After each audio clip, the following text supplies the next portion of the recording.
तर नमस्कार विद्यार्थी मित्रांनो, आज आपण वर्ग 9वा विषय इतिहास राज्यशास्त्र यामधील राज्यशास्त्र या विषयातील प्रकरण 4 ज्याचं नाव आहे संयुक्त राष्ट्रे हे आज आपण बघणार आहोत।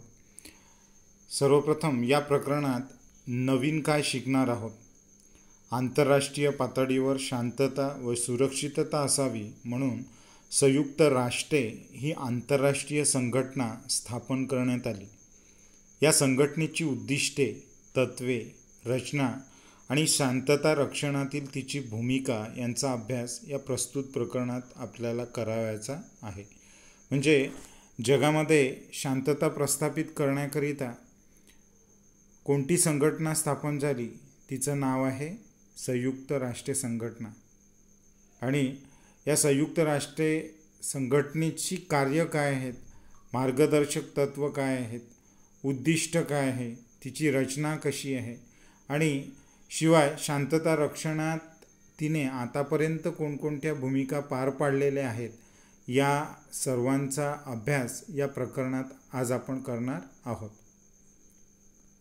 तर सर्वप्रथम संयुक्त राष्ट्रे यांची पार्श्वभूमी आपल्याला पाठांतर्गत सांगण्यात आलेली आहे की 20व्या शतकाच्या सुरुवातीला 2 महायुद्धे झाली। या महायुद्धामुळे मोठ्या प्रमाणात जीवित व वित्तहानी झाली। यामुळे जागतिक शांतता प्रस्थापित करण्यासाठी एक यंत्रणा निर्माण केली पाहिजे या जाणिवेतून पहिल्या महायुद्धानंतर राष्ट्रसंघ आणि दुसऱ्या महायुद्धानंतर संयुक्त राष्ट्रे या आंतरराष्ट्रीय संघटनेची स्थापना करण्यात आली। की आपल्याला सगळ्यांना माहिती आहे की 20व्या शतकाच्या सुरुवातीलाच 2 महायुद्ध झाली, म्हणजे प्रथम महायुद्ध आणि द्वितीय महायुद्ध। मग आता या महायुद्धांमध्ये मोठ्या प्रमाणात जीवित आणि वित्तहानी झाली। हजारो करोडो जे लोक होते ते सुद्धा मृत्युमुखी पडले आणि अतोनात हानीसुद्धा झाली। यामध्ये वित्तहानी आहे आणि अनेक म्हणजे संपूर्ण मानवी जात ही नष्ट होण्याच्या मार्गावर येईल की काय, अशा प्रकारची परिस्थिती या 2 महायुद्धांमुळे जगावर येऊन ठेपलेली आपल्याला दिसून येते। मग आता यासारखे युद्ध हे पुन्हा पुन्हा होऊ नये, जगामध्ये शांतता प्रस्थापित व्हावी आणि त्यासाठी एखादी जागतिक पातळीवरची यंत्रणा निर्माण केली पाहिजे। म्हणजे अशी एखादी संघटना निर्माण केली पाहिजे की जी जागतिक शांतता प्रस्थापित करण्यासाठी संपूर्ण जगाला मदत करेल आणि संपूर्ण जगातील ज्या काही छोट्या मोठ्या कुरबुरी आहेत, जे काही भांडण आहेत, ते युद्धाच्या मार्गाने न सोडवता विचारविनिमयाच्या मार्गाने आणि आपापसात चर्चा वाटाघाटी करून ती सोडवेल अशा प्रकारची संघटना ही अस्तित्वात यावी, अशा प्रकारचा एक विचार पुढे आला आणि त्यातून पहिल्या महायुद्धानंतर राष्ट्रसंघाची निर्मिती झाली, तर दुसऱ्या महायुद्धानंतर संयुक्त राष्ट्रे ही संघटना अस्तित्वात आली। मग आता पहिल्या महायुद्धानंतर स्थापन झालेल्या राष्ट्रसंघाला फारसे यश मिळाले नाही, पण दुसऱ्या महायुद्धामध्ये अणुबॉम्बचा वापर झाल्यानंतर अशा प्रकारची विनाशकारी युद्धे थांबली पाहिजेत आणि ही सर्वच राष्ट्रांची सामूहिक जबाबदारी आहे, हा विचार पुढे आला। म्हणजे पहिल्या महायुद्धानंतर जो राष्ट्रसंघ हा अस्तित्वात आला तो काही फारसा यशस्वी होऊ शकला नाही, कारण पहिल्या महायुद्धानंतर जी राष्ट्र हरलेली होती आणि जी राष्ट्र विजयी झालेली होती, त्या दोनही राष्ट्रांमध्ये आपापसात बेबनाव होता, आपापसामध्ये धुसफूस होती, द्वेष होता, बदल्याची भावना होती आणि त्यामुळे राष्ट्रसंघ या सर्व राष्ट्रांवर नियंत्रण ठेवू शकलं नाही आणि त्यामुळे द्वितीय महायुद्ध हे अस्तित्वात आलं।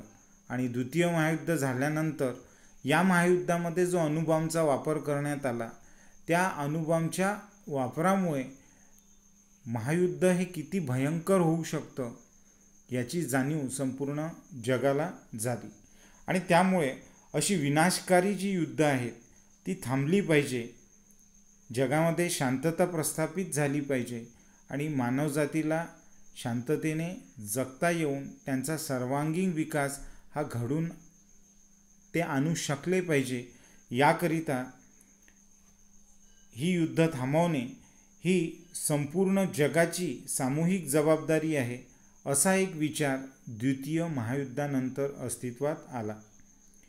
मग ज्या वेळेला अशा प्रकारची जाणीव ही सर्व राष्ट्रांमध्ये निर्माण झाली आणि जगातल्या बहुतांश राष्ट्रांना जगामध्ये शांतता प्रस्थापित व्हावी असं वाटू लागलं, तर अशा जाणीवेतून संयुक्त राष्ट्रे या संघटनेची स्थापना दुसरे महायुद्ध संपल्यानंतर करण्यात आली. पुढे आहे मग संयुक्त राष्ट्राच्या स्थापनेचा कालानुक्रम, म्हणजे कशा पद्धतीने, कारण संयुक्त राष्ट्रे संघटना ही काही एकाएकी अस्तित्वात आलेली नव्हती. त्यासाठी बऱ्याच राष्ट्रांनी योगदान दिले, बऱ्याच राष्ट्रांनी प्रयत्न केले आणि मग ही संघटना अस्तित्वात आलेली आपल्याला दिसते. तर त्याचा कालखंड आणि त्याचा कालानुक्रम हा या मुद्द्यांमध्ये देण्यात आलेला आहे. दुसऱ्या महायुद्धाच्या दरम्यान 14 ऑगस्ट 1941 रोजी इंग्लंडचे प्रधानमंत्री विन्स्टन चर्चिल आणि अमेरिकेचे अध्यक्ष फ्रँकलिन डी रूझवेल्ट यांच्यामध्ये अटलांटिक करार झाला आणि या करारानुसार युद्ध संपल्यानंतर आंतरराष्ट्रीय सुरक्षा निर्माण करण्यासाठी एक कायमस्वरूपी व्यवस्था निर्माण करण्याचा निर्णयसुद्धा घेण्यात आला. की दुसऱ्या महायुद्ध जेव्हा चालू होतं त्या दरम्यान 14 ऑगस्ट 1941 रोजी इंग्लंडचे प्रधानमंत्री विन्स्टन चर्चिल आणि अमेरिकेचे राष्ट्राध्यक्ष फ्रँकलिन डी रूझवेल्ट या दोघांमध्ये एक करार झाला, ज्याचं नाव सांगितलं आहे अटलांटिक करार. आणि या करारानंतर, या कराराअंतर्गत, या करारानुसार असं ठरवण्यात आलं की युद्ध संपल्यानंतर आंतरराष्ट्रीय सुरक्षा निर्माण करण्याकरिता, जगामध्ये आंतरराष्ट्रीय शांतता प्रस्थापित करण्याकरिता एक कायमस्वरूपी व्यवस्था निर्माण करण्याचा निर्णय या अटलांटिक कराराअंतर्गत घेण्यात आलेला होता. मग या निर्णयावर 1944 आणि 1945 मध्ये झालेल्या दोस्त राष्ट्रांच्या परिषदेत विस्तृत चर्चा करण्यात आली व त्यानुसार आंतरराष्ट्रीय संघटना स्थापन करण्याच्या कराराचा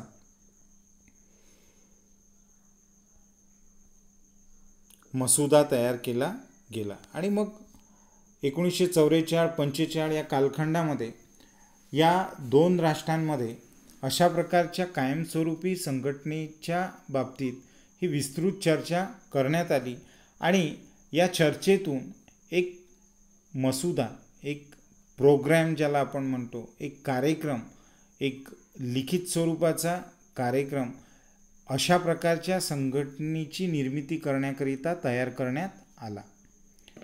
अमेरिकेतील सॅन फ्रान्सिस्को येथे 1945 मध्ये 50 राष्ट्रांच्या प्रतिनिधींनी सविस्तर चर्चा करून संयुक्त राष्ट्राची सनद तयार केली. आणि मग अमेरिकेतील सॅन फ्रान्सिस्को एक शहर आहे. येथे 1945 मध्ये 50 राष्ट्रांचे जे प्रतिनिधी होते त्यांनीसुद्धा या जो तयार केलेला मसुदा आहे आणि कायमस्वरूपी जागतिक संघटना निर्माण करण्याचा जो विचार होता, या 50 राष्ट्रांनी सॅन फ्रान्सिस्को येथे एकत्र येऊन यावर चर्चा केली आणि चर्चा करून संयुक्त राष्ट्राची सनदसुद्धा तयार केली की अशा प्रकारची एक जागतिक संघटना निर्माण करूया की जी संपूर्ण जगावर काय करेल, नियंत्रण प्रस्थापित करेल आणि कशाकरिता, जागतिक शांतता प्रस्थापित करण्याकरिता. आणि त्यातून संयुक्त राष्ट्राची सनद ही तयार करण्यात आली की अशा प्रकारची संघटना म्हणजे जी संयुक्त आहे, म्हणजे संपूर्ण जगाची एक जागतिक पातळीवरची संघटना आणि त्या संघटनेची सनद, त्या संघटनेची सनद ही तयार करण्यात आली. या सनदेवर स्वाक्षऱ्या होऊन युद्ध संपताच 24 ऑक्टोंबर 1945 रोजी संयुक्त राष्ट्रे या संघटनेची स्थापना करण्यात आली. आणि मग या 50 राष्ट्रांनी या सनदेला मान्यता दिली आणि त्या सनदेवर सगळ्यांनी स्वाक्षऱ्या केल्या आणि युद्ध संपतात, म्हणजे द्वितीय महायुद्ध संपल्याबरोबर 24 ऑक्टोबर 1945 रोजी संयुक्त राष्ट्रे ही संघटना स्थापन करण्यात आली आणि संयुक्त राष्ट्रे ही सार्वभौम राष्ट्रांची संघटना आहे. सार्वभौम म्हणजे काय? जे स्वतंत्र राष्ट्र होते त्या 50 राष्ट्रांमध्ये जे सर्व स्वतंत्र राष्ट्र एकत्र आले आणि त्यांनी या संयुक्त राष्ट्र संघटनेची स्थापना केली आणि म्हणून काय म्हटलेलं आहे? संयुक्त राष्ट्रे ही संघटना सार्वभौम राष्ट्रांची संघटना आहे.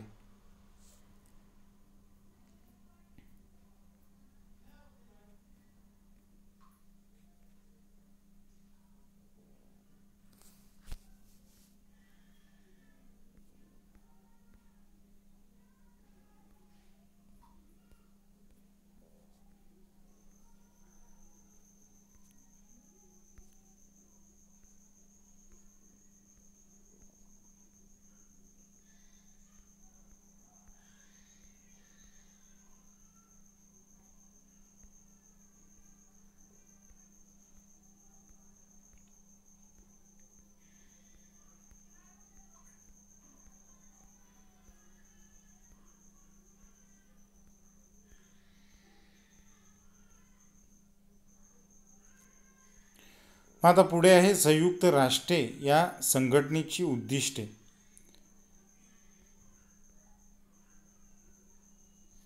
संयुक्त राष्ट्रे ही जगातील सर्वात मोठी आंतरराष्ट्रीय संघटना आहे. सुरुवातीस केवळ 50 देश या संघटनेचे सदस्य होते. आज ही संख्या 193 वर गेलेली आहे. ही सर्व सदस्य राष्ट्रे संयुक्त राष्ट्रांच्या व्यासपीठावर एकत्र येतात. संयुक्त राष्ट्रांची काही निश्चित उद्दिष्टे सुद्धा आहेत. तर आता संयुक्त राष्ट्र संघटना ही जगातील म्हणजे संपूर्ण जगातील राष्ट्र एकत्र येऊन तयार झालेली जगातील एक सर्वात मोठी आंतरराष्ट्रीय दर्जाची संघटना आहे. सुरुवातीला केवळ यामध्ये 50 सदस्य राष्ट्र होते. आज ही संख्या 193 वर गेलेली आहे. कदाचित आज 2020 मध्ये ती याच्यापेक्षाही जास्त असेल. आणि ही सर्व सदस्य राष्ट्रे संयुक्त राष्ट्राच्या व्यासपीठावर काय होतात?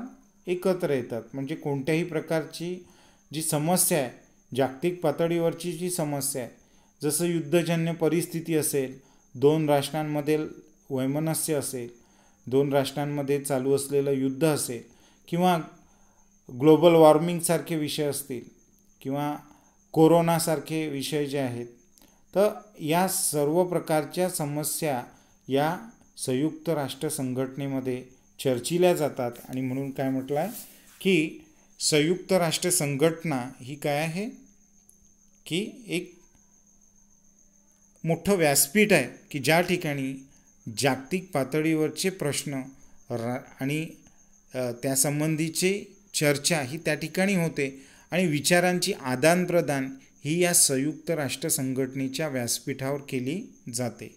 आणि म्हणून म्हटलं आहे की ही सर्व सदस्य जेवढे राष्ट्र आहेत ते राष्ट्र संयुक्त राष्ट्र संघाच्या व्यासपीठावर एकत्र येतात, चर्चा करतात. संयुक्त राष्ट्रांची काही निश्चित उद्दिष्टेसुद्धा आहेत. मग आता ही संघटना स्थापन झाली आहे तर त्याच्यामागे निश्चितच कोणती ना कोणते काय आहेत? उद्दिष्ट आहेत. थोडक्यात सांगायचे झाल्यास संयुक्त राष्ट्रे जागतिक शांतता निर्माण करण्यासाठी आवश्यक त्या सर्व प्रकारच्या उपाययोजना करते. पण या संयुक्त राष्ट्रे संघटना या संघटनेचा मुख्य उद्देश जगामध्ये जागतिक शांतता प्रस्थापित करणे हा आहे. म्हणजे सर्वात जास्त जोर किंवा फोकस हा कशावर असतो? संयुक्त राष्ट्र संघटनेचा जगामध्ये शांतता प्रस्थापित झाली पाहिजे आणि त्यासाठी आवश्यक सर्व प्रयत्न, सर्व प्रकारच्या उपाययोजना ही संघटना करत असते. मग आता त्यांची उद्दिष्ट कोणती आहेत?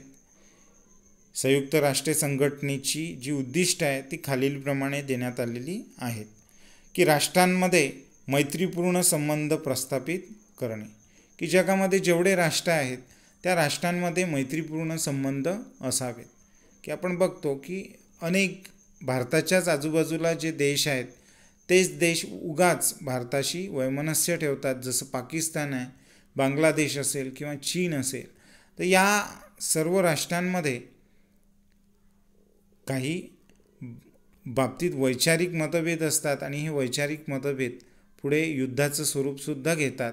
तर असं होऊ नये, जगामध्ये शांतता प्रस्थापित व्हावी याकरिता राष्ट्रांमध्ये मैत्रीपूर्ण संबंध प्रस्थापित करण्याचा प्रयत्न संयुक्त राष्ट्र संघटना ही करत असते.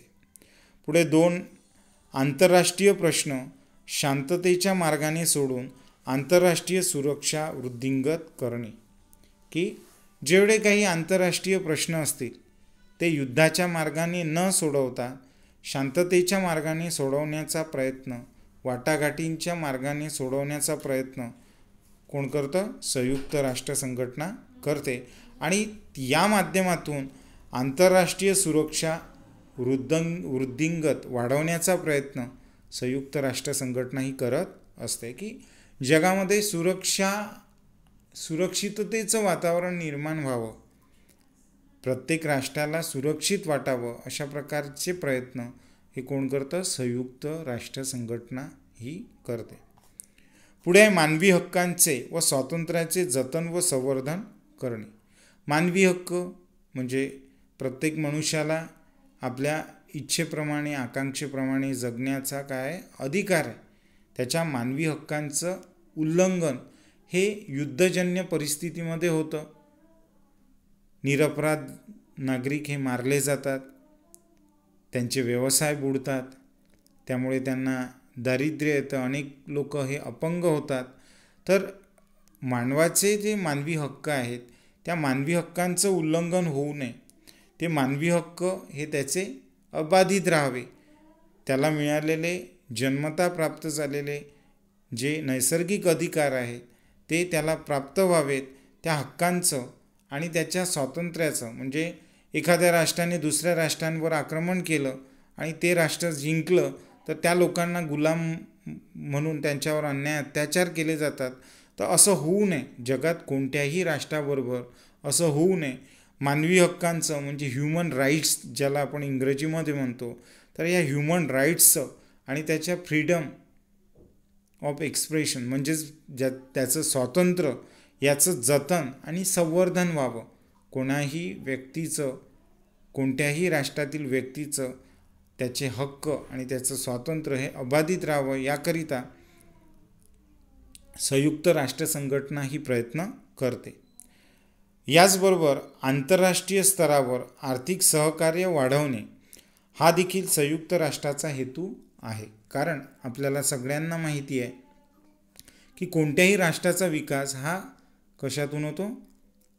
आर्थिकतेच्या माध्यमातून होतो. म्हणजे जेवढी त्या राष्ट्राचा व्यवसाय वाढेल, उद्योग त्याचा वाढेल आणि जगातील इतर देशांशी त्याचा व्यापार व्यवसाय वाढेल, तेवढ्याच त्या राष्ट्राचा काय होतो? विकास घडून येतो. आणि म्हणून आंतरराष्ट्रीय स्तरावर आर्थिक सहकार्य वाढवणे हा संयुक्त राष्ट्रसंघाचा हेतू आहे. म्हणजे शांतता प्रस्थापित करण्याबरोबरच जगातील देशांमध्ये व्यापार व्यवसाय वृद्धिंगत व्हावा हा सुद्धा काय आहे? संयुक्त राष्ट्र संघटनेचा एक हेतू आहे. म्हणजे आर्थिक विकास व्हावा, जगातील सर्व राष्ट्रांचा आर्थिक विकास घडून यावा, म्हणजेच आंतरराष्ट्रीय स्तरावर देशांमध्ये देवाणघेवाण वाढावी, म्हणजेच आर्थिक सहकार्य वाढवणे हा सुद्धा काय? संयुक्त राष्ट्रांचा एक हेतू मानला जातो. सार्वभौम राष्ट्रांच्या राजनैतिक विशेषाधिकारांचा आदर करणे, दुसऱ्या देशावर आक्रमण न करणे, आंतरराष्ट्रीय कायद्यांचे व करारांचे पालन करणे हे सर्व सभासद राष्ट्रांचे कर्तव्य आहे.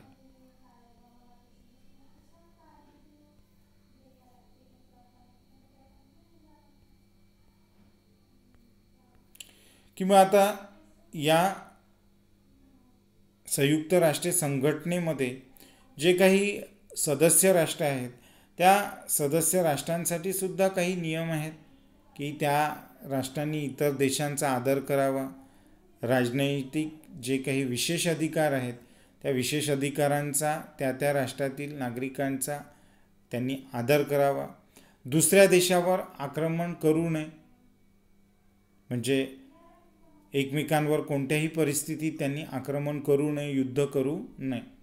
आंतरराष्ट्रीय कायदे आणि जे काही नियम आहेत, जे काही करार आहेत, त्या आंतरराष्ट्रीय कायद्याचे व करारांचं पालन हे सर्व सभासद राष्ट्रांनी करावं, अशा प्रकारचं त्यांचं हे कर्तव्य आहे. हे कोण सांगतं? संयुक्त राष्ट्र ही सभासद राष्ट्रांना सांगत असतं. आणि म्हणून म्हटलेलं आहे की आंतरराष्ट्रीय कायदे आणि करारांचं पालन हे प्रत्येक सभासद राष्ट्रांनी करणे हे काय आहे? जे संयुक्त राष्ट्र संघटनेचे सभासद राष्ट्र आहे त्यांचं कर्तव्य म्हणून सांगण्यात आलेलं आहे. संयुक्त राष्ट्रे ही सार्वभौम राष्ट्रांनी एकत्र येऊन निर्माण केलेली संघटना आहे. त्यामुळे साहजिकच ती काही तत्वांवर किंवा नियमांवर आधारलेली आहेत. ती तत्वे थोडक्यात पुढील प्रमाणे सांगता येईल की संयुक्त राष्ट्र संघटना ही मुळातच काही सार्वभौम म्हणजे जे स्वतंत्र राष्ट्र आहे त्यांनी एकत्र येऊन निर्माण केलेली संघटना आहे. त्यामुळे साहजिकच ही संघटना जी आहे ती काही तत्वांवर, काही नियमांवर आधारलेली आहे. आणि हीच संघटना कशाला? तर जगातल्या आणि ज्या काही मोठ्या संघटना आहे त्या प्रत्येक संघटना ह्या कोणत्या ना कोणत्या तत्वांवर आणि नियमांवर आधारलेले असतात. आणि त्या तत्वांवर आणि नियमांवर चालूनच कोणतीही संघटना ही योग्य पद्धतीने व्यवस्थित आपला कारभार बघू शकते. तर अशाच पद्धतीने संयुक्त राष्ट्रे संघटनेला सुद्धा काय आहे? काही तत्व आणि नियम आहेत. तर ही तत्वे कोणती आहेत? तर या तत्वांबद्दल आपण थोडं जाणून घेऊया की संयुक्त राष्ट्रांची तत्वे. मग आता या तत्वांमध्ये कोणकोणते मुद्दे हे समाविष्ट होतात? तर पहिला मुद्दा आहे सर्व सभासद राष्ट्रांचा दर्जा समान असेल. भौगोलिक आकार, आर्थिक व लष्करी ताकद यावर आधारित राष्ट्रांमध्ये भेदभाव केला जात नाही. तर संयुक्त राष्ट्र संघटनेचे जेवढे सभासद आहेत त्यांनी सांगितल्याप्रमाणे 193 सभासद जे आहेत त्या प्रत्येकच सभासद राष्ट्राचा दर्जा हा कसा आहे? समान आहे. अमेरिका हे एक मोठं आणि बलाढ्य राष्ट्र आहे आणि भारत किंवा पाकिस्तान, नेपाळ किंवा श्रीलंका हे जर राष्ट्र सभासद असतील तर ते राष्ट्र त्याच्यापेक्षा कमी संयुक्त राष्ट्र संघटनेत मानले जाणार नाही. म्हणजे दोनही राष्ट्रांचा ॲज अ सभासद म्हणून दर्जा हा काय असेल? समान असेल.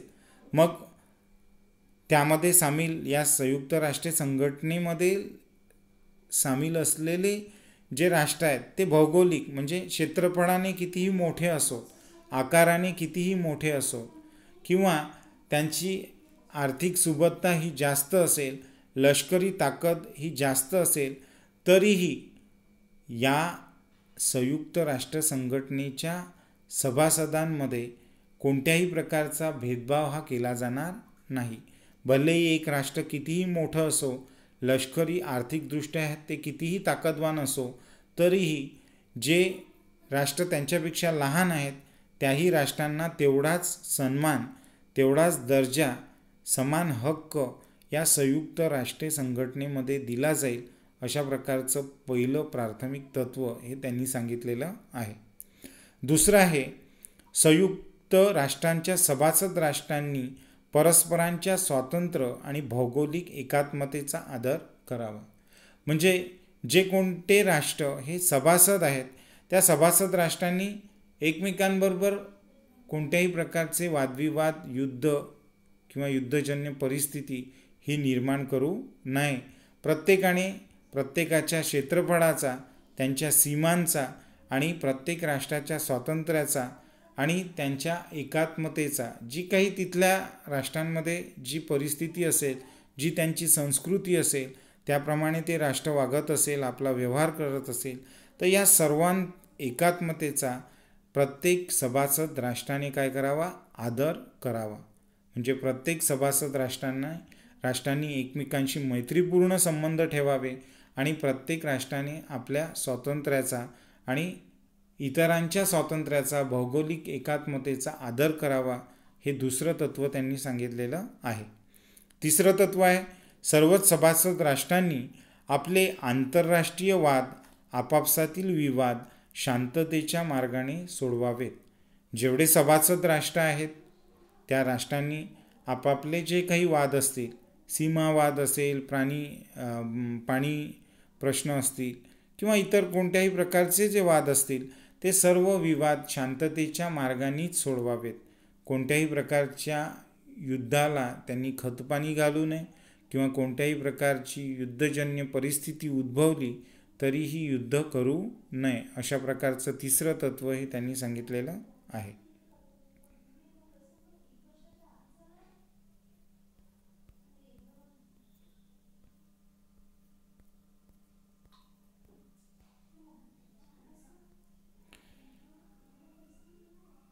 त्यानंतर आहे संयुक्त राष्ट्राची रचना.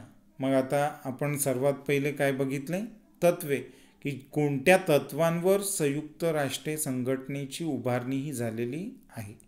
त्यानंतर आहे संयुक्त राष्ट्राची रचना, म्हणजे या संघटनेचं स्ट्रक्चर कसं आहे, कशा प्रकारच्या रचनेतून संयुक्त राष्ट्र संघटना ही आपलं कार्य करते आणि जगामध्ये शांतता प्रस्थापित करण्याचा प्रयत्न करते.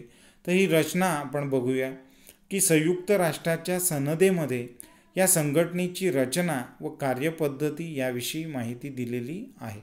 की संयुक्त राष्ट्राची जी सनद तयार करण्यात आलेली आहे त्या सनदेमध्ये संयुक्त राष्ट्र संघटना ह्या कशा पद्धतीने चालेल, तिची कार्यपद्धती काय असेल, तिची रचना कशा पद्धतीची असेल, तिचे नियम, तत्त्वे या सर्वांबद्दल माहिती तिच्या या सनदेमध्ये देण्यात आलेली आहे. संयुक्त राष्ट्रांची 6 प्रमुख अंगे किंवा शाखा आहेत.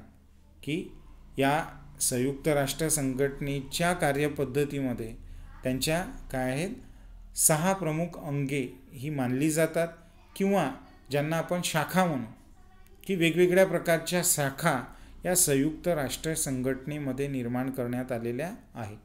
त्या आपण बघूयात. की पहिली आहे आमसभा, दुसरी आहे सुरक्षा परिषद, तिसरी आहे आर्थिक आणि सामाजिक परिषद, चौथं आहे आंतरराष्ट्रीय न्यायालय, पाचवं विश्वस्त मंडळ आणि सहावं आहे सचिवालय. म्हणजे या विविध शाखांच्या माध्यमातून संपूर्ण जगाचा कारभार या संयुक्त राष्ट्र संघटनेच्या माध्यमातून बघण्यात येतो.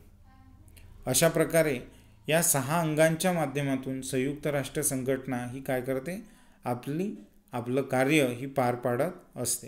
म्हणून मी पुन्हा एकदा सांगतो, की जी पहिली शाखा आहे तिला म्हणतात आमसभा, दुसरी शाखा आहे सुरक्षा परिषद, तिसरी आहे आर्थिक आणि सामाजिक परिषद, चौथी आहे आंतरराष्ट्रीय न्यायालय, पाचवी आहे विश्वस्त मंडळ आणि सहावं आहे सचिवालय.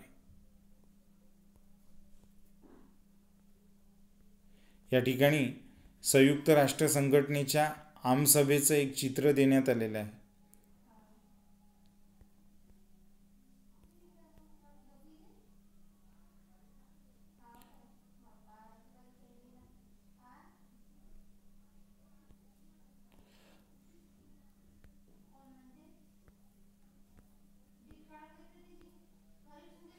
मग आता पुढे आपण बघूया की जी पहिली शाखा आहे जिचं नाव काय आहे, आमसभा.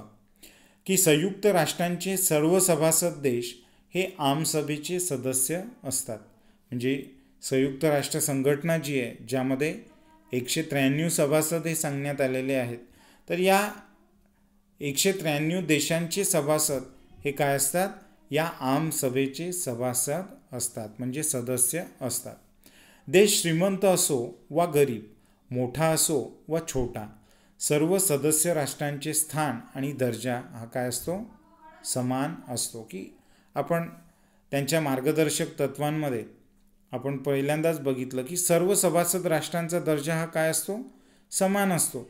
मग कोणतं राष्ट्र गरीब असो किंवा एखादं राष्ट्र श्रीमंत असो, आर्थिक किंवा लष्करीदृष्ट्या किंवा क्षेत्रफळाच्या दृष्टीने मोठं असो किंवा एखादं राष्ट्र अतिशय छोटं असो, तर या सर्वच राष्ट्रांचा म्हणजेच सर्वच सभासद राष्ट्रांचा दर्जा आणि स्थान हे काय असतं, समान असते. म्हणजेच प्रत्येक राष्ट्राला एक मत असते. म्हणजे प्रत्येक 193 सभासद राष्ट्र असतील तर प्रत्येक राष्ट्राला एक मत असतं. म्हणजे 193 मते ही आमसभेमध्ये असतात. म्हणजेच प्रत्येक राष्ट्राला एक मत असते. प्रत्येक वर्षी सप्टेंबर ते डिसेंबर या कालावधीत आमसभेचे अधिवेशन असते. आता प्रत्येक डिसेंबर आणि सप्टेंबर ते डिसेंबर या महिन्यामध्ये काय होतं, यांच्या आमसभेचं अधिवेशन असतं. म्हणजे त्यांचे मीटिंग्स भरतात. 193 सभासद देशाचे प्रतिनिधी हे त्या ठिकाणी चर्चा करण्याकरिता सप्टेंबर ते डिसेंबर या महिन्यामध्ये एकत्रित येतात. मग आता या अधिवेशनात पर्यावरण, निशस्त्रीकरण अशा महत्त्वपूर्ण जागतिक विषयांवर काय होते, चर्चा होते. मग आता तिथे आमसभेमध्ये संपूर्ण जगातील सभासद राष्ट्रांचे सदस्य हे काय होतात, एकत्र येतात आणि जगामध्ये जे काही विविध प्रकारचे प्रश्न आहेत त्या प्रश्नांवर तिथे चर्चा करतात. मग ते प्रश्न पर्यावरणाशी संबंधित असू शकतात, निशस्त्रीकरणाशी संबंधित असू शकतात किंवा युद्धजन्य परिस्थितीशी संबंधित असू शकतात किंवा आता जशी कोरोनाची जागतिक पातळीवरची साथ चालू आहे तर कोरोनाला अटकाव करण्यासाठी कोणते प्रयत्न आपल्याला करता येतील यासारखे प्रश्न त्या ठिकाणी चर्चिले जातात. महिलांच्या सक्षमीकरणाकरिता कोणते प्रयत्न आपल्याला जगामध्ये करता येतील, ग्लोबल वॉर्मिंग थांबवण्यासाठी, प्रदूषण थांबवण्यासाठी, पर्यावरणाचा ऱ्हास रोखण्यासाठी काय काय आपल्याला करता येईल, अशा प्रकारचे जागतिक पातळीवरचे प्रश्न या आमसभेमध्ये सर्व सभासद राष्ट्र काय करतात, त्यावर चर्चा करतात, विचारविनिमय करतात. आमसभेत निर्णय बहुमताने घेतले जातात आणि बहुमताने म्हणजे सर्वच सभासद राष्ट्रांचे विचार हे ऐकून घेतले जातात आणि सभासद राष्ट्र ज्या कोणत्या प्रश्नांवर सर्व सभासद राष्ट्रांची संमती असेल, म्हणजे जास्तीत जास्त सभासद राष्ट्रांची संमती असेल, तर अशा प्रकारे बहुमताने निर्णय हे त्या ठिकाणी घेतले जातात. हे निर्णय ठरावाच्या स्वरूपात असतात. म्हणजे काय की प्रस्ताव ठेवले जातात आणि त्यावर मग एक प्रकारचं मतदान जसं आपण घेतो की एखाद्या प्रश्नावर किती मतं पडतात, किती सभासद राष्ट्रांचा होकार येतो, या प्रकारे त्या ठिकाणी ठरावाच्या स्वरूपात हे प्रश्न मांडले जातात आणि त्यावर सर्व चर्चा करून सभासद राष्ट्र हे आपापले निर्णय देतात. म्हणजेच आमसभा फक्त ठराव करते, कायदे मात्र करत नाही.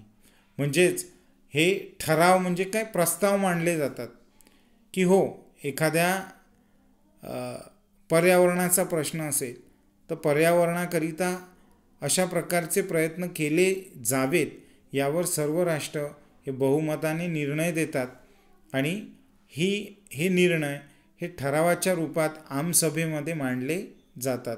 त्यावर चर्चा करण्याचं काम आणि हे ठराव मांडण्याचं काम हे कुठे होतं, आमसभेमध्ये होतं. परंतु आमसभेमध्ये मात्र कायदे तयार केले जात नाही. म्हणजेच या ठिकाणी ही गोष्ट आपण लक्षात घेतली पाहिजे विद्यार्थी मित्रांनो की आमसभेमध्ये कोणत्याही प्रश्नावर चर्चा केली जाते आणि बहुमताने सर्व राष्ट्रांचे विचार लक्षात घेऊन बहुमताने त्या ठिकाणी ठराव हे पारित केले जातात. परंतु कायदे मात्र तयार केले जात नाही. सदस्य राष्ट्रांच्या प्रतिनिधींना एकत्र येऊन चर्चा करण्यासाठी, महत्त्वाच्या जागतिक प्रश्नांवर धोरण ठरवण्यासाठी एक व्यासपीठ म्हणून आमसभेचे महत्त्व आहे. मग आता आमसभेचे महत्त्व का आहे की जगामध्ये जेवढे काही प्रश्न असतील त्या प्रश्नांवर चर्चा करण्याचं काम कोण करते, आमसभा करते. म्हणजे सदस्य राष्ट्रांच्या प्रतिनिधींना त्या ठिकाणी एकत्र येऊन चर्चा करू शकतात. याशिवाय महत्त्वाचे जे जागतिक प्रश्न आहेत त्या जागतिक प्रश्नांसंबंधी धोरण ठरवण्यासाठी त्यांना दिशा देण्याकरिता एक व्यासपीठ, एक चर्चेचं व्यासपीठ म्हणून आमसभेचं महत्त्व हे खूप महत्त्वपूर्ण मानलं जातं. पुढे आहे आमसभा कोणकोणत्या प्रकारचं कार्यही करते. की सुरक्षा समितीवरील अस्थायी सभासदांची निवड करणे. की आमसभा जी आहे की सुरक्षा समिती जी एक संयुक्त राष्ट्र संघटनेची जी एक शाखा आहे त्या संयुक्त राष्ट्रीय संघटनेची या सुरक्षा समितीवर जे अस्थायी सभासद निवडले जातात त्या अस्थायी सभासदांची निवड ही कोण करते?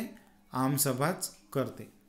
पुढे आहे सुरक्षा परिषदेच्या बरोबरीने संयुक्त राष्ट्रांचे महासचिव आणि आंतरराष्ट्रीय न्यायालयातील न्यायाधीशांची निवड करणे.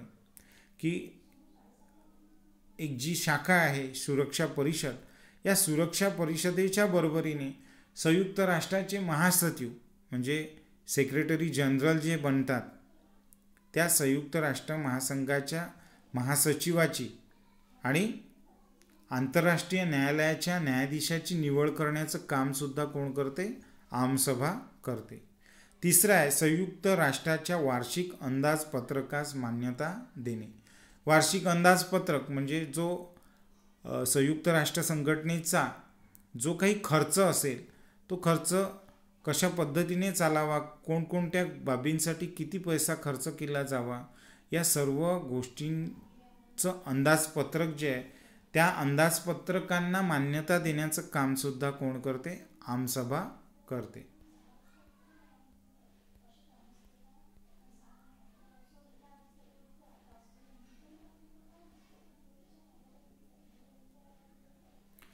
मग पुढे आहे सुरक्षा परिषद. की एक दुसरी शाखा आहे जिचं नाव आहे काय? सुरक्षा परिषद. सुरक्षा परिषदेमध्ये एकूण 15 सदस्य असतात.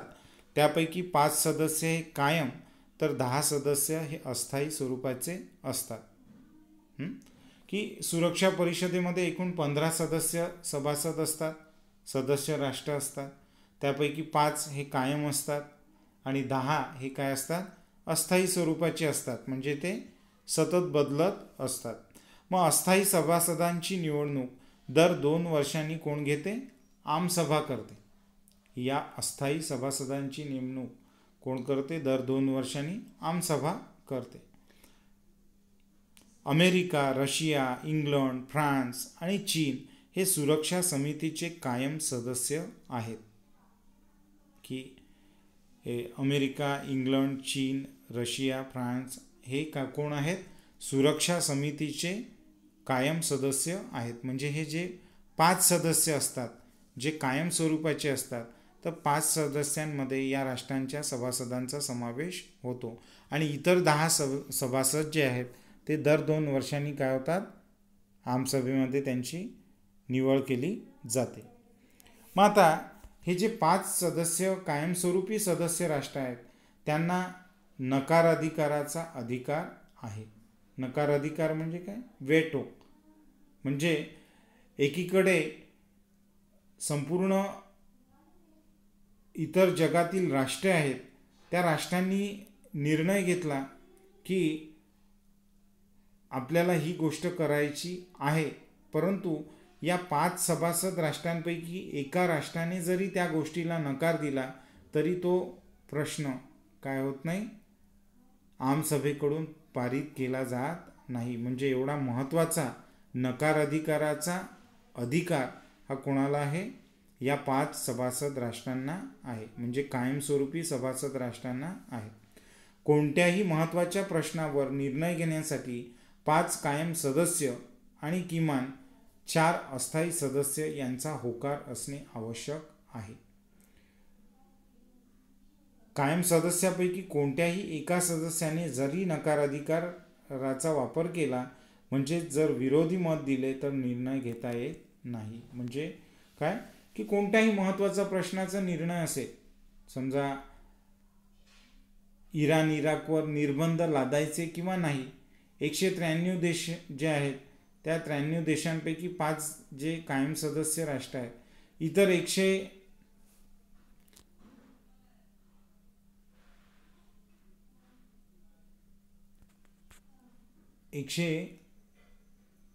म्हणजे इतर राष्ट्रांनी जरी होकार दिला, 193 सभासद राष्ट्रांपैकी इतर राष्ट्रांनी जरी होकार दिला आणि या 5 सभासद कायम सभासद राष्ट्रांपैकी एका राष्ट्राने जरी नकार दिला आणि 4 अस्थायी सभासदांनी सुद्धा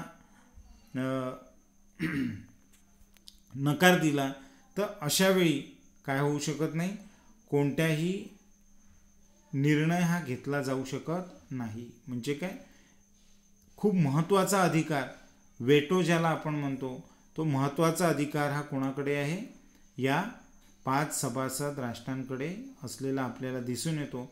ज्यामध्ये कोणाचा समावेश आहे, अमेरिका, रशिया, इंग्लंड, फ्रान्स आणि चीन. तर या कायमस्वरूपी सभासद राष्ट्रांमध्ये भारताला सुद्धा घेण्यात यावं, यासाठी भारत सुद्धा अनेक वर्षापासून प्रयत्नरत आहे. पुढे आहे सुरक्षा परिषदेची कार्ये, की आंतरराष्ट्रीय शांतता आणि सुरक्षितता राखणे ही सुरक्षा परिषदेची प्रमुख जबाबदारी आहे. की तिचं नावच सुरक्षा परिषद आहे, की इतर राष्ट्रांना सुरक्षा प्रदान करणे, याकरिता आंतरराष्ट्रीय शांतता आणि सुरक्षितता राखणे हे सर्वात महत्त्वाची प्रमुख जबाबदारी सुरक्षा परिषदेची मानली जाते. मग आंतरराष्ट्रीय संघर्षाच्या परिस्थितीत संघर्ष मिटून शांतता प्रस्थापित करण्याचा प्रयत्न ही सुरक्षा परिषद करते. की आंतरराष्ट्रीय संघर्षाची परिस्थिती ज्या ठिकाणी आहे त्या ठिकाणी हा संघर्ष, युद्ध मिटवून त्या ठिकाणी शांतता प्रस्थापित करण्याचा प्रयत्न सुरक्षा परिषदेच्या माध्यमातून केला जातो. मग याकरिता आर्थिक निर्बंध लादणे किंवा आक्रमक राष्ट्राविरोधात लष्करी कारवाई करण्याचा निर्णय घेणे यापैकी एक पर्याय सुरक्षा परिषद ही सुचवते.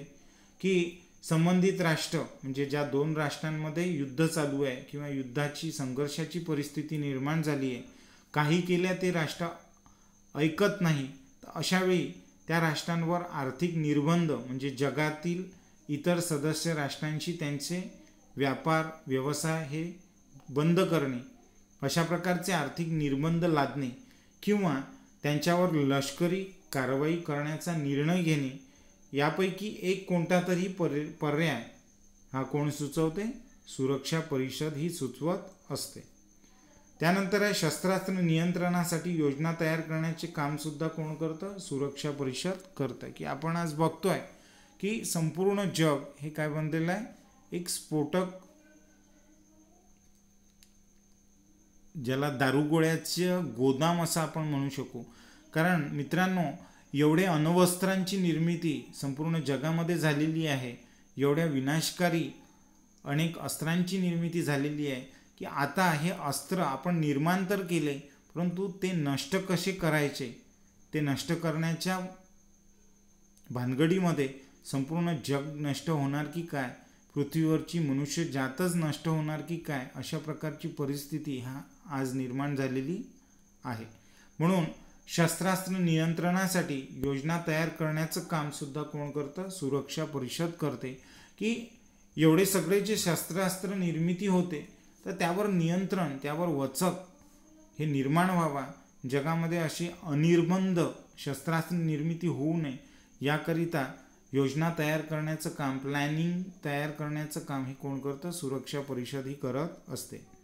आमसभेच्या बरोबरीने आंतरराष्ट्रीय न्यायालयाचे न्यायाधीश आणि संयुक्त राष्ट्रांचा महासचिव निवडण्यात सुरक्षा परिषदेचा सहभाग असतो. मग जी प्रथम शाखा आहे आमसभा, या आमसभेच्या बरोबरीने ती काय करते, आंतरराष्ट्रीय न्यायालयाचे जे न्यायाधीश असतील किंवा संयुक्त राष्ट्रसंघाचा जो महासचिव असतो यांच्या निवडणुकीमध्ये किंवा यांना निवडण्यात सुरक्षा परिषद ही काय करते, आमसभेला मदत करत असते.